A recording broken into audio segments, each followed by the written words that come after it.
Est-ce que tu sais pourquoi tu peux avoir un cardio au top et quand même vite te fatiguer en combat? Si tu veux connaître la réponse, reste avec moi. Intro!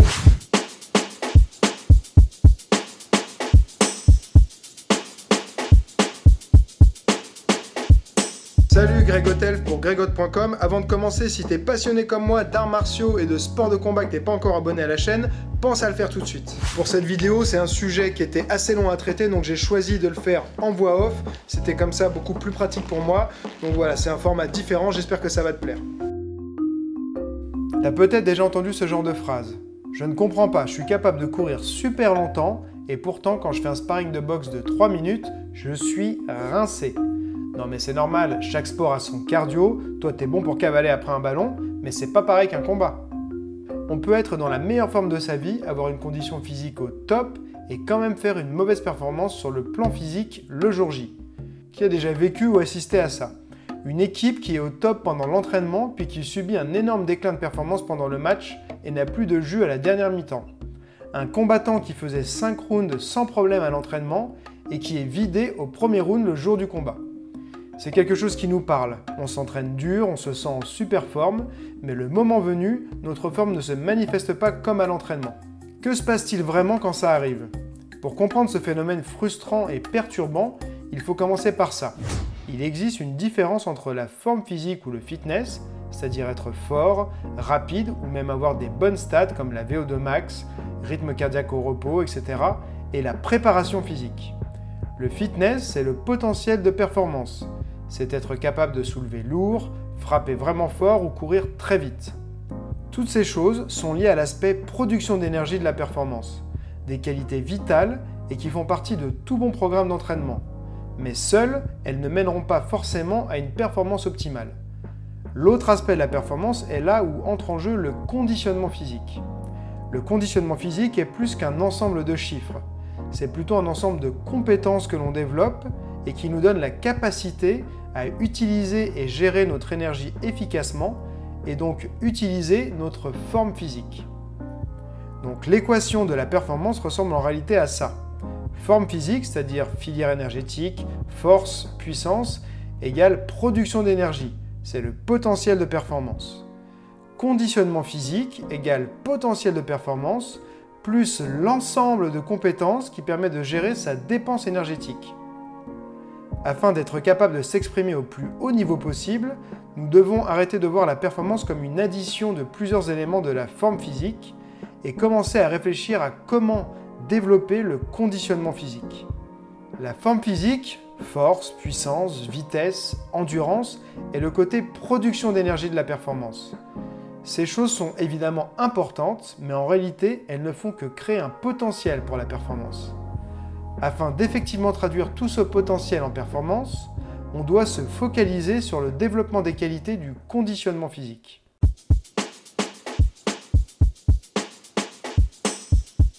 On va donc parler maintenant des 3 qualités les plus importantes pour exprimer pleinement sa condition physique en situation. Qualité numéro 1 du conditionnement physique, le contrôle dynamique de l'énergie, c'est-à-dire sa capacité à maîtriser son rythme cardiaque et son rendement. Le but du conditionnement physique est de développer un niveau de forme suffisamment élevé qui permet d'être à fond en permanence, pas vrai? C'est ce que pense la majorité des gens, mais la réalité est bien différente. Bien que l'idée d'être capable d'être à 100% du début à la fin soit séduisante, ce n'est juste pas possible pour le corps humain de maintenir un rendement maximal toute la durée d'une compétition ou d'un entraînement. La vraie question devient donc, comment savoir quand aller à 100% versus 60 ou 70%? Tout aussi important, connaît-on vraiment la différence entre ces pourcentages? Comment sait-on quand et comment contrôler son énergie pour ralentir et se préserver à certains moments afin d'être capable d'aller à fond quand nécessaire? La réponse à ces questions est ce qu'on appelle contrôle dynamique de l'énergie, la capacité à être pleinement conscient de l'énergie qu'on utilise et la contrôler pour éviter la fatigue afin d'optimiser sa performance. Ceux qui n'ont pas cette qualité vont se fatiguer très vite et dépasser leur capacité de production d'énergie, ce qui mènera inévitablement à une fatigue rapide. C'est quelque chose qui arrive bien trop souvent et c'est ni plus ni moins qu'un manque de ressenti et de contrôle. La vérité est que vous devez être capable de reconnaître vos limites de dépense et production d'énergie. et vous devez avoir des stratégies pour quand vous sentez que vous êtes sur le point d'être dans le rouge. C'est la seule solution pour gérer son énergie efficacement. Alors, comment faire? Quand on développe sa forme physique, il faut impérativement utiliser un cardiofréquencemètre et apprendre comment augmenter et diminuer son rythme cardiaque et comment reconnaître les limites du rythme cardiaque et capacité d'effort. Si vous continuez à dépasser ces limites en pensant que travailler dur est toujours la solution, alors la fatigue s'installera plus rapidement, rendant plus forte la probabilité d'être vidé quand vous avez besoin d'être au top, au dernier round par exemple. Mais si vous pouvez commencer à détecter les signaux de détresse de la fatigue et savoir reconnaître à quoi ressemblent les différents niveaux d'effort, vous pourrez apprendre à gérer et manipuler votre niveau de fatigue. Même en compétition, quand vous ne pouvez pas porter de cardiofréquencemètre, vous pourrez tout de même reconnaître les signaux de détresse de la fatigue. Si vous savez à quoi ressemble la sensation d'avoir dépassé ses capacités d'effort, vous pourrez utiliser des stratégies pour gérer votre effort et maintenir un niveau optimal de performance tout du long. Ce qu'il faut vraiment opérer est un changement d'état d'esprit. Vous devez choisir d'apprendre à contrôler et gérer votre dépense énergétique plutôt que d'avoir pour objectif d'entraînement de se fatiguer toujours, encore et encore.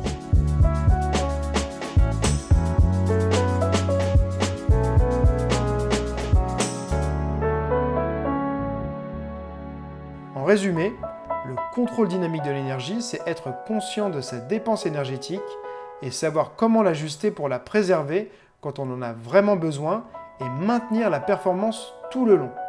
C'est ce qui sépare l'amateur de l'athlète de haut niveau et c'est souvent la différence entre la victoire ou la défaite. Qualité numéro 2 du conditionnement physique, récupération et respiration. Mieux respirer, récupérer plus vite, mieux s'exprimer. Afin de maintenir sa performance tout au long d'un combat, apprendre les techniques de récupération est ce qui va permettre d'y retourner et continuer à s'exprimer au niveau nécessaire. Si vous n'apprenez pas à récupérer rapidement et stopper la réponse au stress, vous allez vous fatiguer beaucoup plus vite. En termes de récupération, il y a plein de choses dont on pourrait parler, mais ce qui est le plus facile à contrôler pendant la compétition est la respiration. Si vous pouvez apprendre comment respirer plus efficacement, vous pourrez faire redescendre votre rythme cardiaque à un état de récupération pendant les périodes de repos pour ensuite être à 100% à la reprise. Pour une performance optimale, il n'est pas suffisant d'apprendre comment dépenser son énergie à un haut niveau. Il faut également savoir comment respirer efficacement pour gérer ses dépenses énergétiques pendant l'effort et récupérer le plus vite possible dans les périodes de repos. Qualité numéro 3 du conditionnement physique, capacité motrice épuisée. Pourquoi il faut maintenir sa technique et une qualité de mouvement quand la fatigue apparaît. Une des plus grosses erreurs que je vois les coachs commettre est d'autoriser une mauvaise technique et qualité de mouvement quand la fatigue est là. Encore pire, beaucoup de gens vont intentionnellement pousser leurs athlètes dans des états d'extrême fatigue à l'entraînement parce qu'ils pensent que la meilleure manière d'apprendre à gérer la fatigue est de les forcer à endurer la souffrance. C'est souvent fait pour forger le mental. La vérité est que faire subir à quelqu'un des séances d'entraînement qui les mettent dans des états de fatigue extrêmes a souvent pour effet de renforcer une mauvaise qualité de mouvement et schéma moteur. Ce qui va se passer ensuite, quand ces athlètes sont en compétition, c'est qu'ils ont intégré ces mauvais schémas moteurs et défauts techniques qui souvent dépensent plus d'énergie et occasionnent donc une apparition de la fatigue plus rapide. Autoriser une mauvaise qualité de mouvement ou de technique, même si c'est juste à l'entraînement, est un excellent moyen de limiter le potentiel de performance des athlètes et détériorer leurs conditions physiques au lieu de l'améliorer. Comme j'ai déjà dit, on fait ça pour forger son mental, mais en réalité, on est surtout en train de tracer le chemin vers une technique et performance de piètre qualité. La vérité est que on peut et on doit apprendre aux gens comment bien se mouvoir même en étant fatigués, tout comme on peut leur apprendre à bien bouger quand ils ne le sont pas. Le principe de capacité motrice épuisée repose sur 1. Être capable de détecter l'impact négatif de la fatigue sur le mouvement. 2. Apprendre à faire face aux effets négatifs de la fatigue pour continuer à s'exprimer au plus haut niveau possible.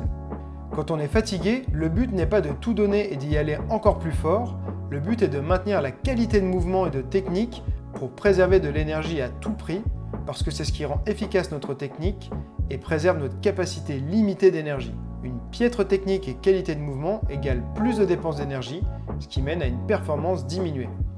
C'est le rôle du coach d'aider ses athlètes à reconnaître quand ils passent le cap où la fatigue impacte leur performance. Il faut s'assurer qu'ils connaissent leurs mauvaises habitudes, comment ils utilisent de mauvais schémas moteurs et développent des failles dans leur technique qui affectent leur performance, et ensuite les aider à y faire face.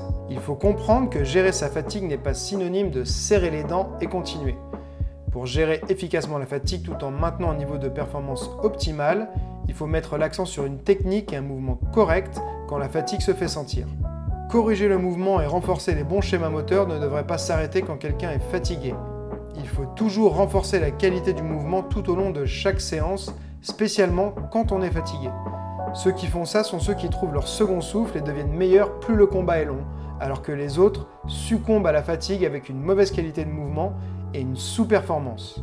Cette approche permet donc de comprendre pourquoi on peut parfois voir tous les marqueurs de la forme comme la fréquence cardiaque au repos, la VO2 max ou le seuil anaérobique s'améliorer, mais pas les performances en situation.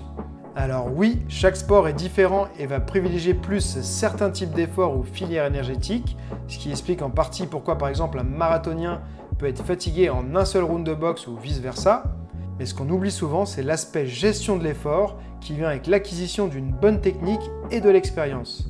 C'est pourquoi un débutant se fatiguera toujours plus qu'un pratiquant aguerri, même s'il a une meilleure forme physique, parce qu'il n'est pas efficace dans ses dépenses énergétiques.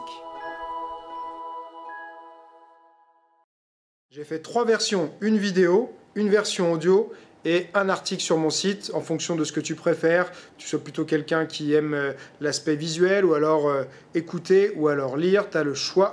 Comme ça, tu es sûr de ne pas rater ce contenu qui est super important. Voilà, c'est la fin de cette vidéo. J'espère que ça t'a plu. N'oublie pas de me laisser un commentaire pour me dire ce que tu en as pensé. Et comme je dis toujours, celui qui croit savoir n'apprend plus, alors garde l'esprit ouvert.